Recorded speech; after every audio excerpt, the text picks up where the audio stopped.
बहुत जन भाई भौणी कहते कि दीदी तमें खत केमिति बनाऊच आउ माटी कौटू आणुच।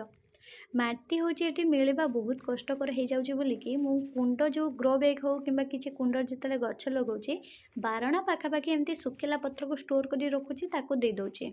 बारणा पत्र देला परे आउ जहाँ जी जगह से हाल्का हाल्का माटी देकी गछ लगाऊँ। तो सेମିତି नुहे जे मु पूरा कुंडटा जाक भर्ती करुँची खाली माटी। ता छड़ा माटी तो मते एत्ते सफिशिएंट मिलूनी से मु केतेबेले छात खरकणा दे दूची आउ केतेबेले मु तादर कोकोपीट मिसैकी माटी जगह को भर्ती करुची। कोकोपीटा किणिकी मते दबाकू पड़ुची कहीं कोकोपीटा तैयारी कले तार प्रोसेसिंगटा आमको जेहेतु मालूम नाही सेतिपैका कोकोपीटा आमे जदि घर तैयारी भिणिकी नड़िया कथा गुंड दे दबा गछटा बहुत जल्दी पानी सल्का मारे। सेतिपैका आमे किणिथिबा कोकोपीट जो पाउडरटा दबा सेटा प्रोसेसिंग हेक आसे मिलू जोथिपाई गछरे पानी जमेनी आउ कुंड भी एते माने पानी धरेनी जोटा कि माटी भुरभुरी बनी रहिबो किंतु पानी एते धरी रखिबोनी। जोथिपाई आम कुंडरे माटी लगेले किंबा ग्रो बैग रे गछ लगेले तो सेटा काफी भलो ग्रो करिवो।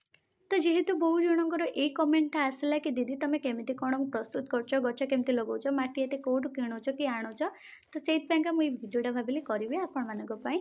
आ एटारे मु माटी सब बेले किणिकी ही लगाउछि आ माटी केते टंका आगु कोठी भिडियो करिवे ता ऊपर रहली जय जय।